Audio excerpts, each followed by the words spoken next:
Sirrii ta'uu yoo baate illee siree ofiitu nama baata. Waanuma qabdutti gammadi jechuu kooti. Warri miila hin qabne harka qabaachuutti gammadu. Warri gurra hin qabne immoo qaroo ifaa qabaachuutti guddaa gammadu. Ati garuu fayyaa guutuu qabda. Garuu jireenya ala wajjin jijjiiramuuf jettee uumaa keetti gungumta ta'a. Akkasumas gammachuu sammuu dhabdee boossa ta'a.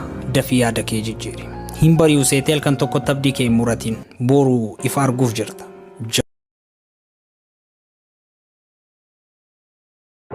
Barriif bararoon iddoo tokkoon teessu guyyaa haaraa arguuf jirta. Akkuma beelaan itti nyaatu jedha jaarsi. Diinni kee yoomillee taanaan cimina keessitti himu. Kan burqaa kee booressuu fi maqaa kee gurraachessu dhibamuu hin danda'u. Garuu namni kaayyoo qabu aduu dursee irribaa ka'a. Waa malee sitti himaan jiru ani. Onneen sodaa qabu kanumaan sardaasaa mo'ata.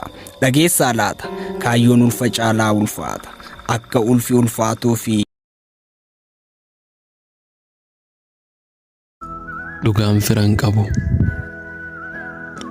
yoo dhugaa dubbattee diddee kijibootaa namootuma abdattuun deebitee jibbamtaa akka toliin kaanitti cabsuuf jarjaru dhugaa hadheeffatu soba kan mararu garuu dhugaan dhugaadha akka ulfa garaa ragaa wajjin mul'ata lakkaawwatee baraa kanaaf soba jibbeen dhugaa duuka ka'ee dhugaa duuka rafaam namni narraa baqatus rabbii koon nattafa.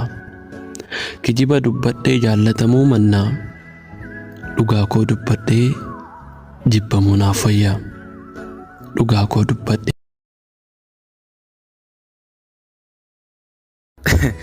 Isa kamii faartee nyaara bubbutta qormaata boruu darbuu fardhabdii kuttaa ati meeyyoon isollaa kee jiru sana laalteet maafan akkasan taanee aarta sittimu siif guyyaa keetiin geenye malee kassaa kan caalu dhibbaa hammaarta.